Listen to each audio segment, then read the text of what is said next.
तो नमस्कार दोस्तों, स्वागत है आपका हमारे मेड प्रेप एकेडमी चैनल पे। हमारे चैनल का लक्ष्य है योर सक्सेस आवर मिशन। तो हम लोग पिछले क्लास में पढ़ रहे थे। सबसे पहले हम लोग एक बार रिवाइज कर लेते हैं। हम लोग की 2 लेक्चर हुई है अभी तक, जिसमें सबसे पहले हम लोग पढ़े थे न्यूट्रिशन क्या है, ठीक है। उनके जनक कौन थे? लेवोइजिए, हैदराबाद 1958, और विश्व पोषण दिवस 28 मई को मनाते हैं। ये हम लोग पीछे पढ़ चुके हैं, इसको मैं फास्ट बस रिकॉल कर रही हूँ, ठीक है। ऊर्जा देता है हमारा, कार्बोहाइड्रेट वसा प्रोटीन निर्माण में मदद करता है, और विटामिन खनिज सुरक्षा देते हैं। मैक्रो माइक्रो 2 पार्ट में बटा है। फिर माल न्यूट्रिशन क्या होता है, इसके बारे में पढ़े। स्टंटिंग और वेस्टिंग क्या होता है। फिर बॉडी मास इंडेक्स पढ़े थे, कैसे निकालते हैं समझे थे। चलिए, उसके बाद प्लेसेंटाइल बच्चों में 5वां 95, ठीक है। बेसल मेटाबॉलिक रेट पढ़े थे हम लोग 24 से 26, और महिला में 22 से 24, ठीक है। फिर विशिष्ट गतिशील रेट प्रोटीन की 30% सबसे ज्यादा होती है, सबसे ज्यादा पेट में धीरे पचता है वो, ठीक है। कैलोरीज पढ़े थे 1 लीटर पानी 1 सेंटीग्रेड, तो इसको किलो जूल में, जैसे कार्बोहाइड्रेट 4 रहता है 4 किलो कैलोरी, तो 17 किलो जूल, ठीक है। मानव दूध में कितनी किलो कैलोरी मिलती है? 66 किलो कैलोरी मिलती है 100 ग्राम में, ठीक है। एंटीऑक्सीडेंट पढ़े थे क्या होता है सबसे ज्यादा? ई में मिलता है, विटामिन ई में, फिर विटामिन सी में, फिर विटामिन ए में। फिर कार्बोहाइड्रेट पढ़े थे मोनोसेक्राइड, पॉलीसेक्राइड, ओलिगोसेक्राइड क्या होता है। फिर हम लोग पढ़े थे सुक्रोज किससे मिलके बना होता है, जिसे केन शुगर या टेबल शुगर कहते हैं, ग्लूकोज फ्रुक्टोज से। फिर माल्टोज अंकुरित भोजन में मिलता है, दोनों ग्लूकोज होते हैं इसमें। और लैक्टोज जो होता है, ग्लूकोज और गैलेक्टोज ऐसे याद रख सकते हैं, लैक्टोज और ये गैलेक्टोज में भी लैक्टो आ रहा है, तो याद रखने का ट्रिक बताए थे, ठीक है। उसके बाद हम लोग पढ़े थे एल्डिहाइड समूह न्यूरॉन को ऊर्जा देता है, लेबुलोज शहद और बीज में फ्रुक्टोज मिलता है। फिर गैलेक्टोज जो होता है ये रक्त में मुक्त नहीं घूमता है, ये हमेशा लैक्टोज से कंबाइन फॉर्म में मिलता है, ठीक है। ओलिगोसेक्राइड में ज्यादा नहीं पढ़ना था, बस एक देखे थे हम लोग ट्राइसेक्राइड में, जिसको रेफिनोज कहते हैं, उसमें ग्लूकोज गैलेक्टोज और फ्रुक्टोज ये तीनों रहता है। और माल्टोज में तीनों ग्लूकोज ही रहता है, ठीक है। चलिए, पॉलीसेक्राइड में भी यहाँ हम लोग देखे थे ग्लाइकोजन में यकृत जो होता है 400 से 500 ग्लाइकोजन को स्टोर करके रखता है। हेपेरिन क्या होता है? एंटीकोगुलेंट, प्राकृतिक एंटीकोगुलेंट है, मैं समझाई थी आपको इसे डिटेल में। हाइलुरोनिक एसिड जो कि हम लोग मिडवाइफरी में पढ़ेंगे, उसको भी मैं यहाँ बताई थी कि बाहरी परत पे रहता है। सेलुलोज क्या होता है? जो कब्ज को रोकता है, ठीक है। रेशेदार खाना होता है, रेशेदार भोजन में कब्ज को रोकता है, ठीक है। कार्बोहाइड्रेट का स्रोत मैं बताई थी, जो भी हम लोग खाना खाते हैं डेली, इंडियन खाना में ज्यादातर कार्बोहाइड्रेट ही होता है। गुड़ पे मैं आपको एक बात बताई थी कि आयरन को हमेशा प्रेफर करेंगे, अगर ऑप्शन में देता है तो गुड़ में क्या पाया जाता है, तो आयरन को प्रेफर करेंगे। अगर बोथ रहेगा तो कार्बोहाइड्रेट भी चूज करेंगे। फिर कार्बोहाइड्रेट किस किस के काम आता है? प्रोटीन स्पेयरिंग में कार्य करता है, वसा और प्रोटीन का अग्रदूत है, सबसे पहले मिलता है, सबसे ज्यादा ऊर्जा यही देता है। मतलब हम लोग खाएंगे अगर सब कुछ, तो सबसे पहले शरीर हमारी ऊर्जा के फॉर्म में कार्बोहाइड्रेट का ही यूज करेगी। न्यूरॉन को भी ऊर्जा देता है, हमारे ब्रेन के लिए भी जरूरी है। डेली कितना चाहिए? 60 से 70%, ठीक है। और 100 से कम खाएंगे अगर, तो कीटोन संचय होने की दिक्कत होगी, तो 100 से कम तो कभी नहीं लेना चाहिए, और 300 तो मिनिमम लेना चाहिए, ठीक है। मोटापा दंश ज्यादा अधिकता होने पे भी क्या क्या बीमारियां हो सकती है? टाइप 2 डायबिटीज हो सकता है। कम होने पे क्या क्या हो सकता है? तो मैरास्मस जो है ये प्रोटीन की कमी से होता है, लेकिन अगर वहां भी बोथ ऑप्शन रहेगा तो प्रोटीन के बाद सेकेंड प्रायोरिटी इसकी कार्बोहाइड्रेट होगी। ये सब हम जल्दी जल्दी इसलिए पढ़ रहे हैं क्योंकि आप लोग को ये पढ़ा चुके हैं। हमारा आज का टॉपिक शुरू होता है लिपिड, जिसको हम लोग फैट भी कहते हैं।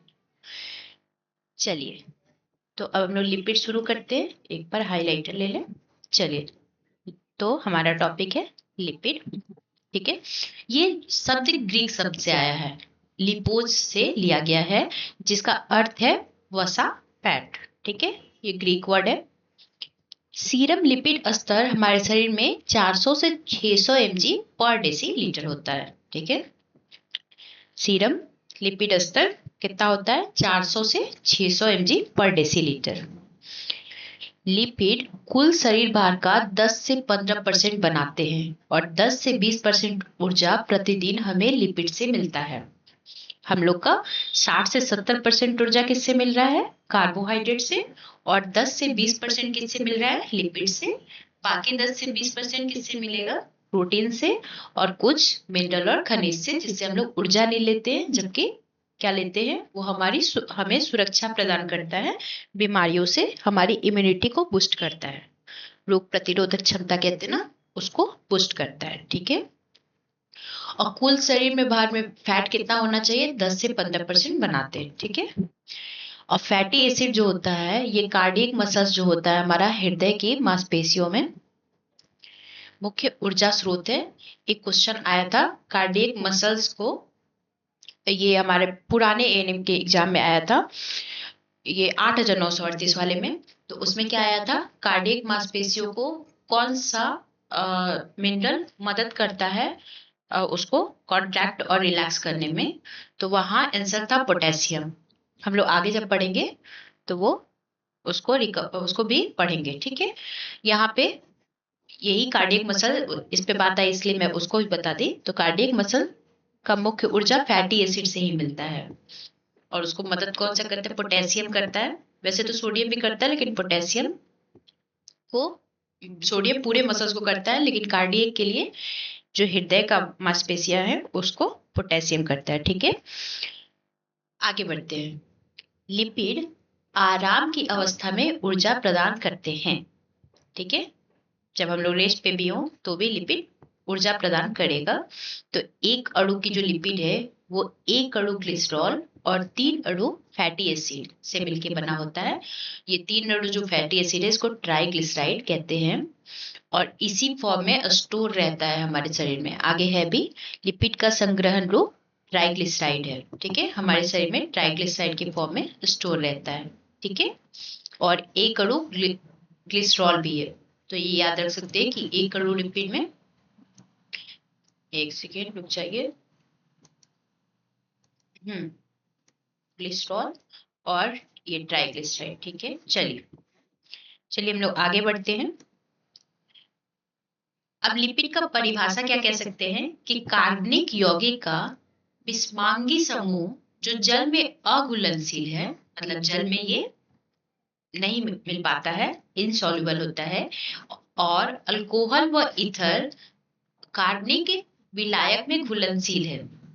जैसे अल्कोहल में फैट को डालेंगे तो वो घुलनशील होगा, उसमें मिल जाएगा, लेकिन अगर पानी में डालते हैं तो वो नहीं मिलेगा। अलग अलग देखते होंगे, डालते हैं तो वो तैरने लगता है। ठीक है। तो ये लिपिड की परिभाषा, फैट की परिभाषा कह सकते हैं। ठीक है। तो अब वर्गीकरण देखते हैं। तो एक सिंपल है लिपिड, यौगिक लिपिड भी होता है, व्युत्पन्न लिपिड भी होता है। तो सिंपल लिपिड में क्या है? ग्लिसरॉल, जो हम लोग ऊपर देखे हैं कि एक ग्लिसरॉल और 3 फैटी एसिड जिसको ट्राइग्लिसराइड कहते हैं, वो मिलके सिंपल लिपिड बनाता है। और ये वसा 20 डिग्री सेंटीग्रेड पे ठोस फॉर्म में रहता है, और अगर वो तेल है तो 20 डिग्री सेंटीग्रेड पे तरल में रहता है, और अगर वो मोम है तो भी ठोस पे रहता है। मोमबत्ती देखेंगे ना, ठोस रहता है, वो भी सिंपल लिपिड है। घी देखिए, हम लोग जो खाते हैं घी, गाय भैंस जो दूध से बनाते हैं घी, उस वो भी ठोस फॉर्म में रहता है 20 डिग्री सेंटीग्रेड पे। और जबकि हम लोग तेल जो यूज करते हैं वो भी फैट है, लेकिन वो तरल फॉर्म में रहता है। ठीक है। तो ये सरल लिपिड में है। अगर यौगिक लिपिड है तो उसमें क्या है? इन एक ग्लिसरॉल और 3 फैटी एसिड के अलावा अगर फॉस्फेट, प्रोटीन या सीएचओ, कुछ मतलब कार्बोहाइड्रेट, प्रोटीन या फॉस्फेट कुछ ऐड हो गया तो वो प्योर लिपिड नहीं है, उस लिपिड में कुछ और भी ऐड हुआ है तो उसको यौगिक कहते हैं। मतलब लिपिड के साथ कुछ जुड़ गया है।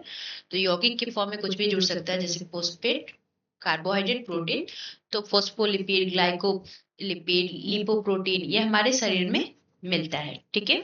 शरीर में पाया जाता है। अगर वही व्युत्पन्न लिपिड है तो वो क्या है? सरल और यौगिक लिपिड के टूटने का उत्पाद।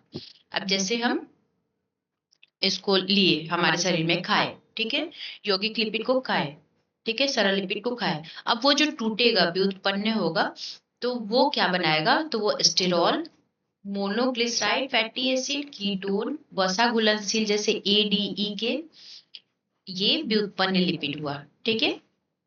वसा में घुलनशील होता है विटामिन ए, डी, ई, के। आगे हम लोग इस विटामिन के बारे में डिटेल में पढ़ेंगे, अभी हम लोग फैट पढ़ रहे हैं तो अभी उसको समझ रहे हैं, ठीक है। सरल समझ गए, यौगिक समझ गए, व्युत्पन्न लिपिड समझ गए। अब हम लोग बढ़ते हैं कोलेस्ट्रॉल स्तर पे।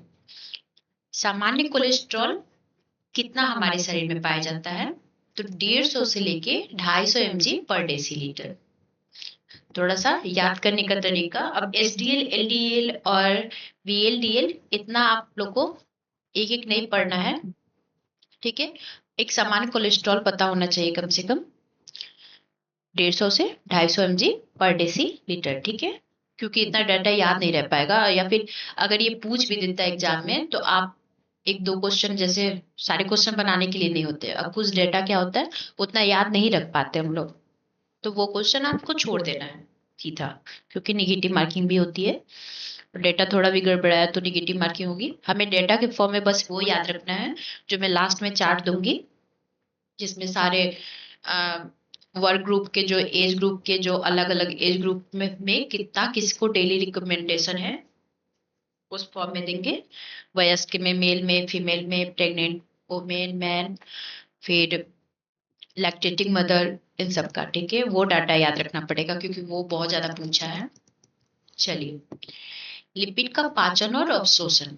अब ये कहाँ होता है, हम बताए थे आपको, इसकी सबसे ज्यादा छोटी आंत में, अवशोषण अधिकतम छोटी आंत में ही होता है, और उसमें भी पूछेगा कहाँ होता है, अगर थोड़ा टफ बनाने की कोशिश किया तो जेजुनम में। ये भी थोड़ा याद रखिएगा कि यहीं पे ज्यादा एब्जॉर्ब होता है। हम लोग कार्बोहाइड्रेट भी पढ़े थे, वहां भी ये चीज था, ठीक है। लेकिन कार्बोहाइड्रेट में एक खास चीज क्या था कि वो माउथ से ही, मुंह में ही पाचन शुरू कर देता है प्रक्रिया, जबकि फैट की और किसी की पाचन मुंह से नहीं शुरू होती है, मुंह से बस कार्बोहाइड्रेट की शुरू होती है, जो कि याद रखना है आपको। और शोषण तो दोनों का सेम ही है, और पाचन छोटी आंत में आंतरी और अग्रसही लाइपेज द्वारा होता है, ठीक है। लाइपेज ही लिपिड को तोड़ता है, आपको एल से याद रहेगा, लिपिड को तोड़ रहा है तो लाइपेज एंजाइम से होगा, ठीक है। और इमल्सिफिकेशन, ग्रहणी में पित्त द्वारा इमल्सिफिकेशन होता है। इमल्सिफिकेशन क्या है कि जैसे एक सेकंड ड्रॉ करके हम आपको समझा देते हैं। जैसे इमल्सिफिकेशन, जैसे ये फैट का टुकड़ा हम लिए, ठीक है, ये फैट का टुकड़ा लिए, अब ये क्या होगा, ये क्या होगा, छोटे छोटे टुकड़ा में कन्वर्ट होगा, ठीक है। तो यही इमल्सिफिकेशन है, छोटे छोटे टुकड़ा में कन्वर्ट हो गया तो ये, सॉरी, ठीक है, छोटे छोटे टुकड़ों में कन्वर्ट हो गया ना, तो यही इमल्सिफिकेशन है। इसको डिलीट कर देते, ठीक है। तो समझ गए इमल्सिफिकेशन क्या है। हाइलाइटर ले लेते हैं, ठीक है। तो ये ग्रेडी में पित्त द्वारा होता है, ठीक है। अब फैटी एसिड पे समझते हैं। ये फैटी एसिड क्या है, 3 फैटी एसिड और 1 ग्लिसरॉल मिलके पूरी लिपिड बन रही थी। 1 ग्लिसरॉल और 3 फैटी एसिड, याद भी करते चलिए, और कुछ चीजें कमेंट में भी लिखते चलिए कि जैसे एक लिपिड किस चीज से मिला है, किस चीज से मिलके बना है, 3 फैटी एसिड, जिसको ट्राइग्लिसराइड भी कहते हैं, और प्लस में ग्लिसरॉल, ठीक है। चलिए, तो मूल इकाई लिपिड की क्या है, फैटी एसिड, ठीक है, ये मूल इकाई है, ठीक है। इसको बिल्डिंग ब्लॉक भी कहते हैं, मूल इकाई को बिल्डिंग ब्लॉक कहते हैं, फंडामेंटल यूनिट कहते हैं, जो सबसे इंपॉर्टेंट हो, जैसे घर बनाते हैं तो उसमें ईंट हमारा फंडामेंटल यूनिट है, उसी तरीके से जैसे शरीर में है तो कोशिका, सेल हमारा फंडामेंटल यूनिट है, वैसे ही फैटी एसिड क्या है, लिपिड का फंडामेंटल यूनिट है, ठीक है। तो संतृप्त फैटी एसिड, असंतृप्त, ये क्वेश्चन पूछ सकता है। चलिए, इसको ध्यान से आपको याद करना होगा, कंफ्यूजन होता है इसमें बहुत ज्यादा, मुझे भी पहले होता था। चलिए मैं समझा देती हूँ। संतृप्त फैटी एसिड जो है, सभी कार्बन एकल बंधन से जुड़े होते हैं, ठीक है। ये पशुओं के स्रोत से आते हैं। पशु से कौन से आते हैं, संतृप्त, ठीक है। अब जैसे उसमें क्या है, ब्यूटेरिक, अर्जिनाइड, पाल्मिटिक, अस्पार्टिक एसिड, ठीक है, एसिटिक एसिड। नारियल तेल में सर्वाधिक 92% संतृप्त मिलता है। संतृप्त वैसे ज्यादातर पशुओं से आता है, लेकिन नारियल तेल में भी संतृप्त मिलता है। आप देखते हो नारियल तेल भी क्या होता है, ठंडे के दिन में जम जाता है ना, जैसे घी जमता है। तो एक नारियल तेल ही ऐसा जिसमें संतृप्त होता है, जबकि वो पशुओं से आने वाला संतृप्त फैटी एसिड ज्यादातर पशुओं से आता है। जैसे हम लोग घी, दही, घी, दूध, सब में जो फैट रहता है वो सब क्या होता है, पशु से आता है। लेकिन नारियल तेल भी ठंडा के दिन में जम जाता है, उससे आपको याद रहेगा, तो वो संतृप्त फैटी एसिड में आएगा। ठीक है। असंतृप्त फैटी एसिड क्या है, एक या अधिक द्विबंध होता है जो पौधों से मिलता है हमें। जैसे सरसों का तेल हो गया, हमारे बिहार साइड में तो सरसों के तेल में खाना बनता है, तो वो ठंडा हो गर्मी हो वो जमते नहीं है, तो वो असंतृप्त फैटी एसिड में आते हैं। ठीक है। एक मोनो अनसेचुरेटेड फैटी एसिड भी होता है, और एक पॉली अनसेचुरेटेड फैटी एसिड होता है। तो अगर केवल एक द्विबंध हुआ तो वो मोनो अनसेचुरेटेड होगा। जैसे ओमेगा 9 है, ठीक है। मूंगफली तेल में भी सर्वाधिक 50% मोनो अनसेचुरेटेड होता है, ये हमारे शरीर के लिए हेल्दी रहता है। ठीक है। पॉली अनसेचुरेटेड क्या है, 2+ द्विबंध हुआ। इतना एक एक नहीं समझना है कि द्विबंध क्या हो, मतलब दोनों बॉन्ड से जुड़ा हुआ है, केमिस्ट्री हो जाएगा, उतना आपको नहीं समझना है। आप बस नाम याद रख सकते हैं, इसमें एग्जाम्पल थोड़ा याद रख सकते हैं। इसमें ओमेगा 6 है, ओमेगा 3 है। ठीक है। सूरजमुखी के तेल में मिलता है हम लोग को बहुत ज्यादा पोली अनसेचुरेटेड 75%। ठीक है। यहाँ क्या क्या याद किए हम लोग, एक बार फिर से देखते हैं। सबसे पहले ये मूल इकाई क्या है, फैटी एसिड है। ठीक है। लिपिड का मूल इकाई फैटी एसिड है, ये क्वेश्चन आ सकता है। संतृप्त जो होता है पशुओं से पाया जाने वाला, ये संतृप्त फैटी एसिड कहते हैं। संतृप्त को इंग्लिश में सैचुरेटेड फैटी एसिड भी कहते हैं। ठीक है। और नारियल के तेल में ये याद रखना है कि नारियल में संतृप्त ही मिलता है, जबकि पशुओं में मिलता है। ठीक है। और असंतृप्त में क्या होता है, पौधों से मिलता है जो असंतृप्त होता है। वनस्पति, पौधा, जो भी लिखा रहेगा समझ जाइएगा, पौधों से, पेड़ पौधों से में जो भी मिलता है वो असंतृप्त होता है। ठीक है। और मोनो अनसेचुरेटेड, इसमें केवल 1 द्विबंध होते हैं, तो ये ओमेगा 9, मोनो में ओमेगा 9 और मूंगफली। ठीक है। 9 है और मूंगफली है, बहुत ज्यादा मूंगफली में मिलता है मोनो अनसेचुरेटेड। ये हमारे हेल्दी होता है मोनो अनसेचुरेटेड, पॉली अनसेचुरेटेड। ठीक है। ये ओमेगा 6 और ओमेगा 3 और सूरजमुखी तेल में 75% मिलता है। ठीक है। चलिए, अब आवश्यक फैटी एसिड देख लेते हैं। वे फैटी एसिड जो शरीर में संश्लेषित नहीं होते हैं और आहार से आपूर्ति आवश्यक है। ठीक है। फैटी एसिड के लिए भी है, ऐसा प्रोटीन के लिए भी है, जो हमारा शरीर खुद बना लेता है, वो नॉन इसेंशियल में आ जाता है, क्योंकि वो हमारे शरीर में ऑलरेडी अवेलेबल है, या शरीर खुद निर्माण करता है उसका। लेकिन जो शरीर निर्माण नहीं कर पाता, उसको बाहर पोषण से हमें भोजन से हमें प्राप्त करना होता है, वहां हमें इसेंशियल फैटी एसिड, वैसे प्रोटीन में पढ़ेंगे तो वहां इसेंशियल एमिनो एसिड हमें चाहिए। ठीक है। तो रासायनिक रूप से ये प्यूफा है। ठीक है। पॉलीअनसेचुरेटेड अभी पढ़े, जो 2 से ज्यादा द्विबंध रहते हैं। ठीक है। ओमेगा 3 और ओमेगा 6 इसमें थे, और सूरजमुखी में बहुत ज्यादा मिले। ठीक है। तो palmitic acid, arachidonic acid, linoleic acid, linolenic acid, ये एग्जाम्पल याद रखेंगे पूफा के लिए। ठीक है। पूछ सकता है, क्योंकि ये बहुत टफ नहीं है, ये चीजें याद रखनी पड़ेगी। ठीक है। आप समझ, सब में तो एसिड है, पाल्मिटिक है, एराचिडोनिक है, लिनोलिक है और लिनोलेनिक है। तो अगर इसको आप कॉपी में खुद से जब लिखेंगे ना, तो आपको याद होगा। यहाँ एक बार आप पढ़ ले रहे हैं, सुन ले रहे हैं, एक बार सुन लीजिए वीडियो को, दूसरी बार फिर चला के जो हाईलाइट कर रहे हो उसको कॉपी में लिखते चलिए। तो इससे आपको दूसरी बार खुद से जब लिखेंगे तो वो चीज ज्यादा ब्रेन में बसती है। ठीक है। और फिर तीसरी बार जब आप रिवाइज करेंगे ना, तो वो एकदम याद हो जाएगा आपको। 3 बार आपका रिवीजन हो जाएगा और बिल्कुल सब चीजें याद हो जाएगी। तो प्लीज कॉपी पेन लेके बैठे, या फिर अभी नहीं भी बैठे तो एक बार वीडियो को पूरा सुन लें, बढ़िया से देखें क्या क्या बोल रहे हैं, एक शब्द को सुने, और फिर उसको कॉपी में अगली बार फिर वीडियो चलाएं और उसको कॉपी में लिखते चलें। और ऐसा कर करके धीरे धीरे हम लोग को सारे चैप्टर्स करने हैं। ठीक है। अब लिपिड के स्रोत क्या क्या है, तो पशु से हम लोग पढ़े ही थे, हम लोग पहले भी बात किए हैं इस पे। कि लिपिड पेड़ से भी मिलता है, पशु से भी मिलता है, ठीक है। लेकिन जो पशु से मिलता है वो संतृप्त होता है, उसको दृश्य भी कहते हैं, और पौधे से जो मिलता है वो अदृश्य हो गया, अनसेचुरेटेड हो गया, असंतृप्त हो गया, ठीक है। चलिए, अब लिपिड के कार्य क्या है? ऊर्जा को सांद्रित स्रोत है। ऊर्जा हम लोग शुरू में भी पढ़े थे, कार्बोहाइड्रेट और फैट जो होता है लिपिड, ये हमें ऊर्जा देता है, शरीर इससे ऊर्जा निकालता है, ठीक है। भोजन को स्वादिष्ट स्वाद बढ़ाता है, ठीक है। प्रोटीन स्पेयरिंग क्रिया, जो हम लोग पहले पढ़े हैं कि अगर हम लोग कार्बोहाइड्रेट और फैट को जब ज्यादा खाएंगे, मतलब डेली रिकमेंडेड अनुसार खाएंगे, तो क्या होगा, वो हमारे प्रोटीन हमारे शरीर में मरम्मत का कार्य करेगा।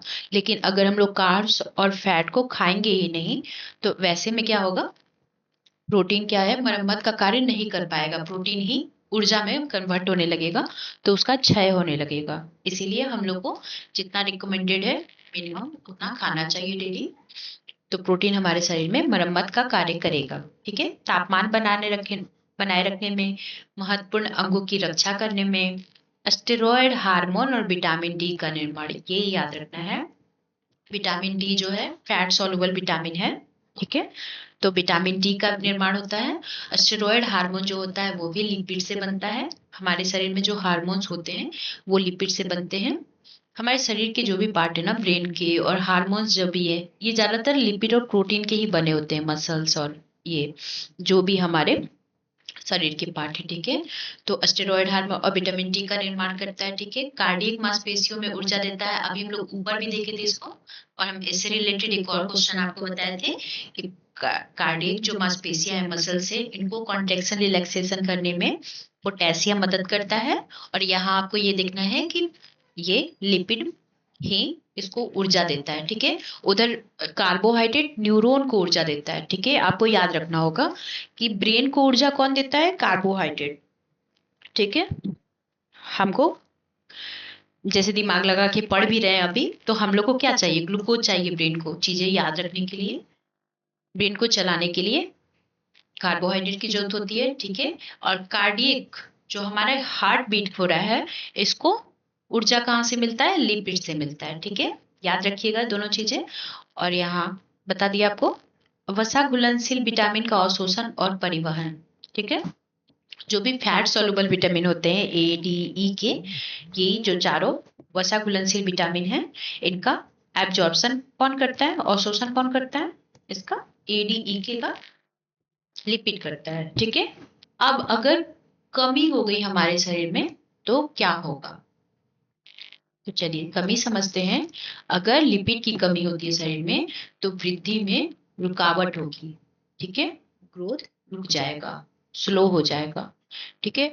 टोन स्किन नहीं रहेगा, फिनोडर्मा, फिनोडर्मा टोन स्किन क्या हुआ, जैसे जैसे बूढ़े लोग होते हैं स्किन नहीं सिकुड़ जाता है, अगर फैट नहीं रहेगा तो स्किन सिकुड़ जाता है, ठीक है। या फिर वो खुरदुरा हो जाता है, ठंडी के दिनों में फैट वो खुरदुरा हो जाता है, हवा लगता है बहुत ज्यादा, तो हम लोग वैसलीन लगाते हैं। तो क्या होता है, स्किन में फैट की कमी होती है, लिपिड की कमी होती है, ठीक है। तो टोन स्किन रहेगा। लिपिड और वसा घुलनशील विटामिन ए और ई की कमी से, इसमें कौन सा ए और ई की कमी से, शंकु आकार के दानों का समूह जांग नितंब पीठ के निचले हिस्से में दिखेगा, ठीक है। ये याद रखिएगा, ए और ई की कमी से फिनोडर्मा होता है, ठीक है। यहाँ निचले हिस्से में होता है, और ये दानों के समूह होते हैं, कुछ दाने दाने से दिखेंगे, ठीक है। उपचार इसके लिए क्या है, सेफ्लावर तेल और विटामिन बी कॉम्प्लेक्स का प्रशासन, ठीक है। मतलब क्या है, विटामिन बी कॉम्प्लेक्स अगर हम खा रहे हैं तो ये नहीं होगा, और सनफ्लावर तेल है उसको लगाएंगे तो लिपिड जो वहां पे कमी है, जहाँ स्किन खुरदुरा हुआ है, रुखरा हुआ है, ठंडी के दिन में देखते होंगे, तो वो चीज नहीं होगा, ठीक है। लेकिन अगर अधिक हो गया, ये तो कमी के कारण प्रॉब्लम था, अगर अधिक हुआ तो भी प्रॉब्लम हो सकता है क्या, तो बिल्कुल अधिकता होने पे क्या होगा, मोटापा हो जाएगा, ठीक है। हाइपर कोलेस्ट्रेमिया हो जाएगा। कोलेस्ट्रॉल हम लोग पढ़े थे, कोलेस्ट्रॉल का नॉर्मल लेवल कितना है, 150 टू 250 mg पर डेसीलीटर।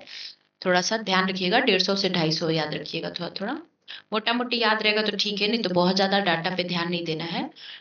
जो डाटा मेन रहेगा हम कहेंगे उसको निश्चित बार बार देखिए, और जो डाटा ऐसे है कि आपको मान लीजिए आ भी गया तो एक नंबर छोड़ने के लिए तैयार होना पड़ेगा, क्योंकि बहुत ज्यादा डाटा हमारा ह्यूमन ब्रेन कैप्चर नहीं कर पाता है। जरूरी वाला करना होता है, जो थोड़ा कम इम्पोर्टेंस है उसको छोड़ सकते हैं। चलिए ठीक है, हाइपर कोलेस्ट्रेमिया हो गया, सीरम इससे बढ़ गया तो ठीक है, एथेरोस्क्लेरोसिस ठीक है, और क्रोनिक हृदय रोग ठीक है। नहीं, लिपिड का जब ज्यादा हो जाता है तो हार्ट अटैक आने का खतरा रहता है ठीक है। अब रिकमेंडेड डेली रिकमेंडेशन कितना है, 18 से 32 ग्राम पर डे ठीक है। वयस्क में 10 से 20% कुल ऊर्जा फैट का होना चाहिए। कार्बोहाइड्रेट का कितना होना चाहिए, 60 से 70 ठीक है। सब याद रखिएगा, पीछे वाला भी चीजें रिकॉल होते रहनी चाहिए। कार्बोहाइड्रेट के लिए 60 से 70 है, और यहाँ अगर लिपिड फैट की बात हो रही है तो 10 से 20% है ठीक है। ठीक है, लिपिड का सबसे खतरनाक रूप कौन सा होता है, ट्रांस फैट। ट्रांस फैट कभी भी नहीं खाना चाहिए। ट्रांस फैट कहाँ मिलता है हम लोग को, जो हम लोग पैकेट का खाना खाते हैं उनसे, उनको हमें एकदम अवॉइड करना चाहिए, या फिर जो डीप फ्राइड होते हैं वो सब ट्रांस फैट होते हैं। हम लोग चिप्स पकौड़े जो भी खाते हैं ये ट्रांस फैट होते हैं, ये बहुत खतरनाक होते हैं, ये हमारे शरीर के लिए बिल्कुल भी फायदेमंद नहीं होते हैं ठीक है। रेसिडिटी, वसा और तेल का निरंतर बिगड़ना, अप्रिय स्वाद आना ठीक है। एक टर्म है रेसिडिटी। रेसिडिटी किसको कहते हैं, निरंतर बिगड़ना और अप्रिय स्वाद आना ठीक है। चलिए हमारा यहाँ पे फैट कंप्लीट होता है, फैट में इससे ज्यादा कुछ नहीं पढ़ना है। अब हम लोग प्रोटीन शुरू करेंगे। अभी इसी क्लास में प्रोटीन भी कर ही लेते हैं, फिर आगे बहुत पढ़ना है। अभी हम लोग को विटामिन पढ़ना है ठीक है, प्रोटीन हम लोग इसमें कंप्लीट कर लेते हैं। चलिए, तो प्रोटीन हमारा फर्स्ट टॉपिक। प्रोटीन क्या है, सेकेंड टॉपिक मतलब प्रोटीन शब्द लैटिन शब्द प्रोटियोज से लिया गया है ठीक है, जिसका अर्थ क्या है, प्रथम और सर्वोच्च महत्व का पोषक तत्व है ठीक है। सबसे ज्यादा हमारे प्रोटीन का महत्व है क्या, प्रोटियोज, क्योंकि ये हमारे शरीर में मरम्मत करता है। कोई भी घाव हो गया, अगर इसकी कमी हुई शरीर में तो घाव ठीक ही नहीं होगा कभी ठीक है। तो ये प्रोटियोज शब्द से लिया गया है, इसीलिए प्रथम और सर्वोच्च महत्व का पोषक तत्व है ठीक है। 1838 में मुडलर ने प्रोटीन शब्द का उपयोग किया था ठीक है। 1838 में मुडलर ने प्रोटीन शब्द का उपयोग किया था। जो चीजें थोड़ी सी टफ लग रही हैं उसे आप कमेंट में लिखेंगे तो आपको याद होगा, और कॉपी पे भी लिखते चले ठीक है। कॉपी पे लिखेंगे, एक दो बार पढ़ते रहेंगे तो चीजें याद होगी। मुडलर जो थे, इन्होंने सबसे पहले प्रोटीन शब्द का उपयोग किया था, जो कि 1838 में किया गया था ठीक है। प्रोटीन एक बृहद पोषक तत्व है, मैक्रोन्यूट्रिएंट्स है ठीक है। कुल ऊर्जा इसमें 7 से 15% प्रदान करता है। लिपिड में कितना था, 10 से 20 था, उससे थोड़ा और कम। प्रोटीन में कितना है, 7 से 15% ठीक है। सबसे ज्यादा कार्बोहाइड्रेट में 60 से 70%, फिर फैट में 10 से 20%, और फिर प्रोटीन में 7 से 15% ठीक है। धीरे धीरे याद हो जाएगा, जिसको टफ भी लग रहा होगा, और नहीं तो बहुत हार्ड नहीं है, याद रहेगा। तो प्रोटीन कुल शरीर के भार का 20% होता है, और कोशिका के कुल शुष्क भार का 50% बनाता है ठीक है। शुष्क भार क्या होता है, जिसमें से वाटर अगर निकाल दे, हमारे कोशिका में बहुत ज्यादा जल भी होता है ठीक है, लेकिन अगर हम जल को हटा देते हैं तो शुष्क हो गया, वो बस अब सूखा सूखा जो कोशिका में जल हट गया, तो उसमें 50% प्रोटीन ही होता है। न्यूक्लिक एसिड जो हमारा डीएनए आरएनए सब बनता है, वहाँ क्या होता है, वहां सब प्रोटीन ही होता है ठीक है। चलिए, तो एक अणु प्रोटीन में 100 या 100 से ज्यादा एमिनो एसिड का संयोजन होता है ठीक है। एमिनो एसिड ठीक है, उसकी फंडामेंटल यूनिट एमिनो, जैसे लिपिड की फंडामेंटल यूनिट क्या थी, फैटी एसिड, उस तरह प्रोटीन की क्या है, एमिनो एसिड ठीक है। चलिए, अब हम लोग बात करते हैं प्रोटीन में क्या क्या होता है। कार्बन, हाइड्रोजन, ऑक्सीजन, ये तो सब में होता है, तो इसको कोई नहीं पूछेगा। लेकिन प्रोटीन में इंपॉर्टेंट क्या है, नाइट्रोजन। नाइट्रोजन बस प्रोटीन में होता है ठीक है, और थोड़ी मात्रा में फोस्फोरस, सल्फर, कॉपर और आयरन से बने होते हैं। ठीक है, और किसकी मात्रा कितनी होती है यहाँ दिया गया है, एक बार आप देख सकते हैं। इतना ज्यादा याद करने की जरूरत नहीं है, मोटा मोटी समझ सकते हैं। 55% है हाइड्रोजन, 6 से 7% है ऑक्सीजन, 19 से 24% है नाइट्रोजन, नाइट्रोजन इंपॉर्टेंट है, 13 से 19% है, सल्फर 4% है, फोस्फोरस 2% तक है, कॉपर 0.3 और आयरन 0.1% है। ठीक है, इतना ज्यादा याद नहीं रखना है। नाइट्रोजन ध्यान रखना है, प्रोटीन का ही होता है, और यही वहां जो हम लोग कार्ड्स में पढ़े थे कि न्यूनतम 100 लेना ही चाहिए, अगर उससे कम लेंगे तो यही नाइट्रोजन है, कीटोसिस करवाएगा प्रोटीन। प्रोटीन जब एनर्जी के फॉर्म में निकलने लगेगा, प्रोटीन क्योंकि एनर्जी का कार्य नहीं करता है, ये मरम्मत का कार्य करता है। लेकिन अगर हम फैट और कार्ब्स नहीं लेंगे तो प्रोटीन क्या करेगा, ये जब एनर्जी के फॉर्म में निकलेगा तो कीटोसिस हमारे शरीर में हो जाएगा, वही इसी नाइट्रोजन के कारण होता है। ठीक है, तो नाइट्रोजन कितना परसेंट होता है ये याद रखिएगा, 15 से 20 समझ लीजिएगा मोटा मोटी, तो आपको याद रहेगा। एमिनो एसिड प्रोटीन की मूल इकाई है, जैसे फैट लिपिड की क्या मूल इकाई थी, फैटी एसिड। एमिनो एसिड मूल इकाई है प्रोटीन की। इसमें दो क्रियात्मक समूह होता है, अमोनिया एमाइन समूह और कार्बोक्सिलिक एसिड। ठीक है, ये दोनों समूह से मिलकर बना होता है एमिनो एसिड। ठीक है, अब इसका वर्गीकरण होता है, फिर वही आवश्यक, जैसे उसमें था आवश्यक फैटी एसिड, वैसे ही आवश्यक एमिनो एसिड होता है, और एक सेमी इसेंशियल होता है और गैर इसेंशियल होता है। ठीक है, तो अब हम पढ़ेंगे, इसका एक ट्रिक भी है, मैं ट्रिक बताऊंगी अभी, तब तक पहले इसेंशियल पढ़ते हैं कि शरीर द्वारा संश्लेषित नहीं हो पाता है, जो भी आहार हम लोग जो लेंगे उससे उसकी पूर्ति होगी, शरीर हमारा खुद नहीं संश्लेषित कर पाता है, नहीं बनाता है, तो उसको इसेंशियल एमिनो एसिड के अंदर रखते हैं। ये 8 है, ट्रेनिन, वैलिन, ट्रिप्टोफैन, आइसोल्यूसिन, फिल्यूसिन, फिलाइसिन, फेनाइलेनिन और मिथ्योनिन। तो एक ट्रिक है, यहाँ ट्रिक मैं लिख देती हूँ, यहाँ पे लिखते हैं, एक सेकेंड। लाल,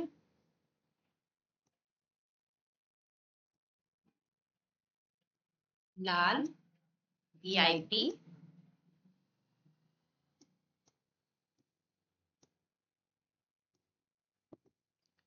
में लिखने में प्रॉब्लम हो रहा है, राइटिंग एडजस्ट कर लीजिएगा। आप अपनी कॉपी में लिख लीजिएगा लाल वीआईपी में डी, लाल वीआईपी में डी। तो अब ये लाल से क्या है, ल्यूसिन। ठीक है, ल्यूसिन और लाइसिन। ठीक है, वी से क्या है, वेलेनिन। ठीक है, आई से क्या है, आइसोल्यूसिन। पी से क्या है, फेनाइलेनिन। एम से क्या है, मिथ्योनिन। फिर टी से क्या है, थ्रेओनिन और ट्रिप्टोफैन। ठीक है, तो लाल वीआईपी में टीटी, ये ट्रिक है, इसको आप लोग याद कर लीजिएगा, एक याद रहेगा। अगर इसेंशियल का, तो नॉन इसेंशियल का एग्जाम्पल आएगा, क्योंकि एग्जाम में आते हैं क्वेश्चन, तो नॉन इसेंशियल का एग्जाम्पल आएगा तो आप तुरंत उसको हटा देंगे, आप छाट सकते हो उससे। ठीक है, सेमी में बस दो ही होता है इसेंशियल, क्योंकि बचपन और गर्भावस्था में शरीर पर्याप्त मात्रा में नहीं बना सकता है, लेकिन ये जनरली बना लेता है, इसीलिए इसको सेमी में रखा गया है। आवश्यक और नॉन आवश्यक कैसे बांटा गया है, इसेंशियल वो है जो शरीर संश्लेषित नहीं कर पाता है, भोजन से लेना पड़ता है, और नॉन इसेंशियल वो है जो शरीर खुद बना लेता है। ठीक है, लेकिन सेमी इसेंशियल वो हुआ जो बचपन और गर्भावस्था में नहीं बना सकता शरीर, और जनरल टाइम पे बना लेता है, तो ये सेमी इसेंशियल में आता है। इसमें अर्जिनिन और हिस्टेडिन। ठीक है, चलिए गैर इसेंशियल समझा दिए, इसमें कुल 10 है, A3G3CP TAC, ये भी ट्रिक है इसका। एलेनिन एक याद रहेगा आपको इसेंशियल, तो दोनों याद हो जाएगा, एक ही याद रखिए, नहीं तो कंफ्यूज हो जाइएगा। चलिए एक बार पढ़ देते हैं, alanine aspartic acid, aspartate, glycine, glutamic acid, glutamate, cysteine, proline, tyrosine और सेरिन। ठीक है, और यहाँ से ये इसकी भी एक ट्रिक है, ये भी एक ट्रिक है। चलिए ये वाला ले लेते हैं हाइलाइटर। चलिए ये भी एक ट्रिक है, तो याद रखिएगा। आपको मेनली ये याद रखना है, लाल वीआईपी में टीटी, ये एसेंशियल के लिए, बाकी आप खुद छाट लीजिएगा। चलिए संरचना के अनुसार एमिनो एसिड का वर्गीकरण करते हैं। तो एलिफेटिक साइड चैन वाले जो होते हैं ग्लाइसिन, एलेनिन, वैलिन, ल्यूसिन, आइसोलेसिन, तो ये आपको इतना नहीं जानना है। ठीक है, ये फिर से आपका एक्स्ट्रा है, तो मैं इसको आपको ज्यादा इसको नहीं कहूंगी याद करने, क्योंकि किसमें सल्फर होता है पूछने का मतलब इतना डीप नहीं पूछेगा बीटीएससी में। ठीक है, इससे भी ज्यादा हाई अगर आपको जीएनएम और बीएससी नर्सिंग में रहता तो ये चीज पूछता आपसे। ठीक है, एमिनो एसिड किस में होता है, सुगंधित एमिनो एसिड कौन सा है, ठीक है, क्षारीय है जिसको पढ़ना होगा, अम्लीय समूह का है, aspartic acid, aspartate, glutamic acid, glutamate. तो ये जिसको एक्स्ट्रा पढ़ने का मन करेगा उसके लिए है। ठीक है, ये आपके लिए नहीं है। अगर स्पेशली आप लोग पढ़ रहे हैं तो पीटीएससी एनएम के लिए जो तैयारी करे उसके लिए वर्गीकरण नहीं है। चलिए यहाँ देख लेते हैं, ये कार्यात्मक वर्गीकरण है। ठीक है, जैसे हड्डी में कोलेजन होते हैं, ये आपको पता होना चाहिए। संरचनात्मक, ये कार्यात्मक जो वर्गीकरण है ये, चलिए ये आपको पता होना चाहिए कि संरचनात्मक क्या है। कोलेजन होता है जो हड्डी में होता है, और बाल और नाखून में क्या होता है, केराटिन होता है। ठीक है, उत्प्रेरक क्या है, रेनिन, पेप्सिन, ट्रिप्सिन, फिर अगेन ये नहीं पढ़ने वाला है। हार्मोनल में GH, insulin, TSH, thyroid stimulating hormone, ANP, ये सब हार्मोन में प्रोटीन पाया जाता है। ठीक है, आपको संरचनात्मक याद रखना है। और देख लेते हैं, परिवहन में हेमोग्लोबिन में प्रोटीन रहता है, मायोग्लोबिन भी प्रोटीन रहता है। हेमोग्लोबिन किससे बना होता है, प्रोटीन और आयरन से मिलकर बनता है। Myoglobin, serum albumin, serum albumin किस लिए काम आता है शरीर में, सीरम एल्बुमिन प्लाज्मा प्रोटीन होता है जो कि हमारे शरीर के ऑनकोटिक प्रेशर को, एक क्वेश्चन आया था एल्बुमिन, हम लोग इसको दूसरे सब्जेक्ट में पढ़ेंगे, लेकिन यहाँ भी बताते हैं कि एल्बुमिन जो होता है ये हमारे शरीर में ऑनकोटिक प्रेशर को मेंटेन रखता है। ठीक है, तो क्वेश्चन आएगा ऑनकोटिक प्रेशर को कौन मेंटेन रखता है, तो एल्बुमिन रखता है। ठीक है, यहाँ भी ये प्लाज्मा प्रोटीन ही है। ठीक है, फिर ट्रांसफेरिन, ये परिवहन के फॉर्म में प्रोटीन है। फिर संकुचनशील, एक्टिन, मायोसिन और टेनिन, ये मसल्स जो होते हैं हमारे शरीर में, मांसपेशियां, ये जो कंट्रैक्ट और रिलैक्स करते हैं, संकुचन करते हैं, ये एक्टिन, मायोसिन के हेल्प से करते हैं। ठीक है, और कैल्शियम भी चाहिए होता है वहाँ, एक्टिन, मायोसिन और कैल्शियम रहता है, उसी से ये संकुचन का कार्य होता है। भंडारण में अंडे में जो एल्बुमिन होता है, फिर जिलेटिन होता है, ये सब में भी प्रोटीन पाया जाता है। रक्षात्मक में आईजीजी, आईजीएम, इम्यूनोग्लोबुलिन जो होता है उसमें भी ये प्रोटीन पाया जाता है। तो हमारे शरीर में हम बताए थे आपको हार्मोन में, और यहाँ इतनी सारी जो अभी आपको एग्जाम्पल्स मिल रहे हैं सब में प्रोटीन पाया जाता है। ठीक है, जो भी हमारे शरीर में इंपॉर्टेंट है वो ज्यादातर प्रोटीन और फैट की वजह से बना है। ठीक है, आनुवांशिक में न्यूक्लियो प्रोटीन, ये तो सबसे ज्यादा, ठीक है, सबसे ज्यादा रहता है, इसी के बेसिस पे डीएनए आरएनए रहता है, वो सब प्रोटीन ही है। ठीक है, ग्राही में क्या है, एंड्रोजन रिसेप्टर प्रोटीन। ठीक है, एंड्रोजन रिसेप्टर प्रोटीन, ये भी एक प्रकार का प्रोटीन है।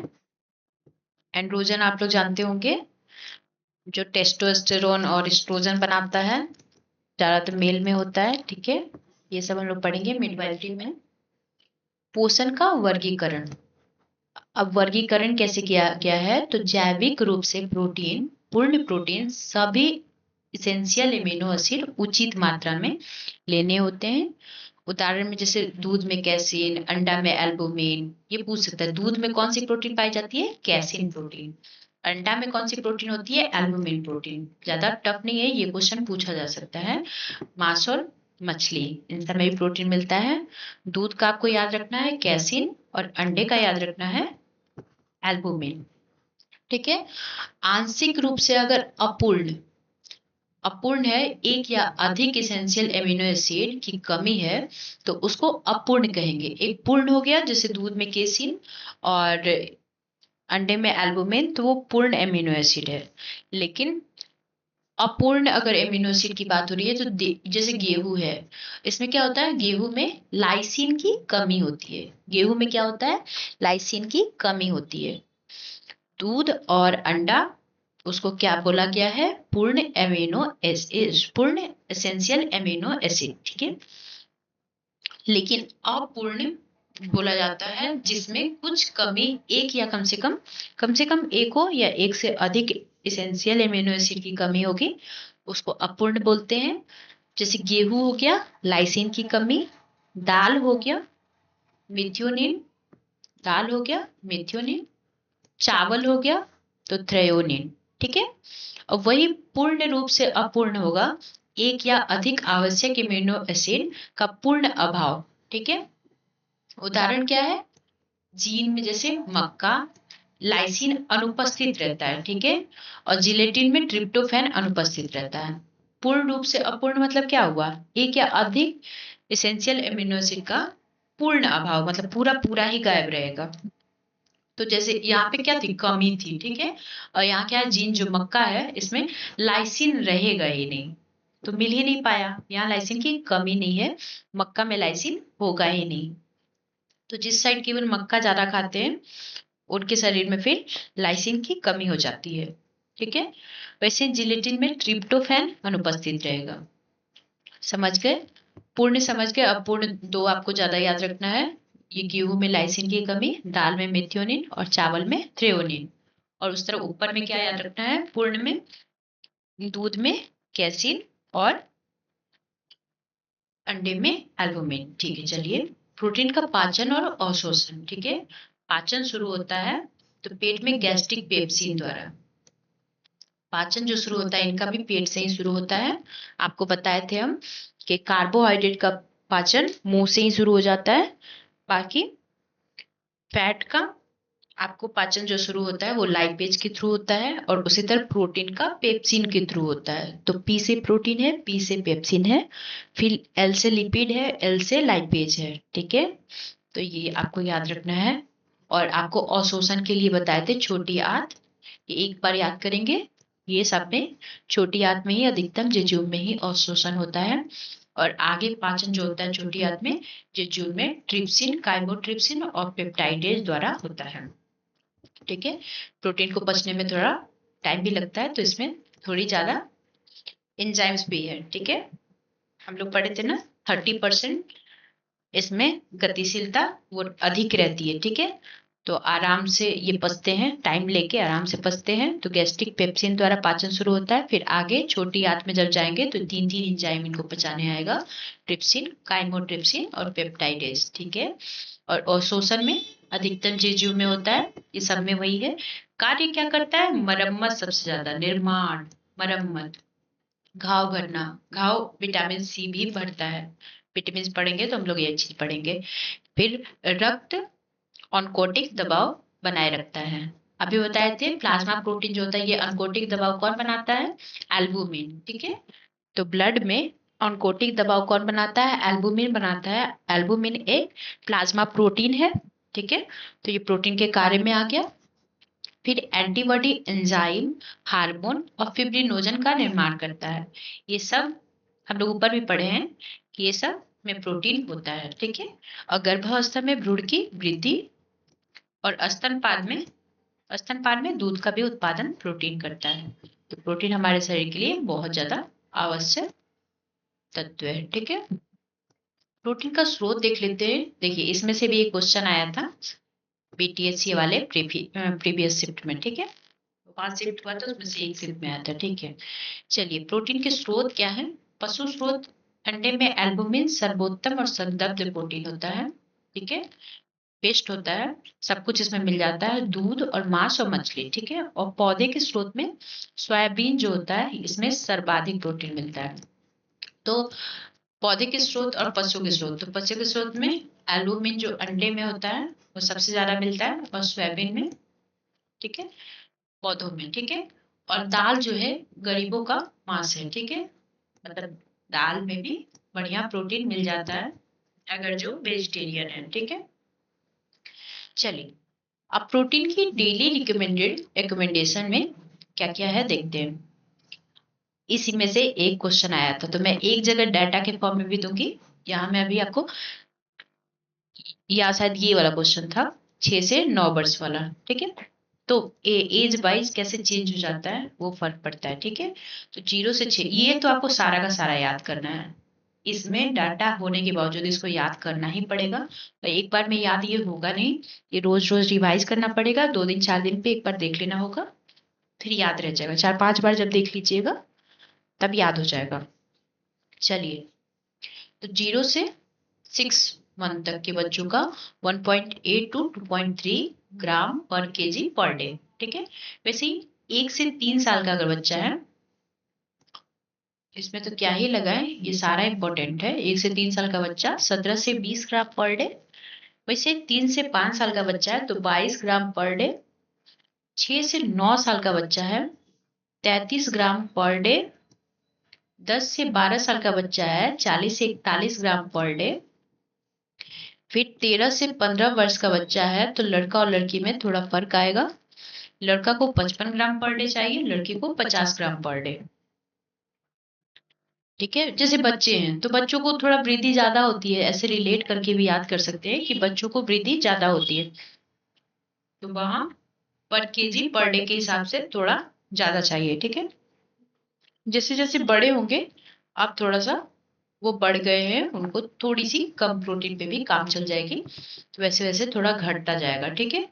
वयस्क में कितना है, पुरुष का 55 ग्राम पर डे, महिला में 45 ग्राम पर डे। अब क्योंकि बड़े हो गए हैं वो लोग, तो वयस्क में थोड़ा सा और घट जाएगा, 5 5 घट गया, ठीक है। ये रिलेट करके याद करना पड़ेगा। गर्भावस्था में 15 ग्राम पर डे बढ़ जाएगा, स्तनपान में 25 ग्राम पर डे बढ़ जाएगा 45 से, ठीक है। और किसी की किडनी में प्रॉब्लम है तो उन्हें प्रोटीन बहुत कम लेना चाहिए, तो 20 से 40 ग्राम पर डे बहुत है, ठीक है।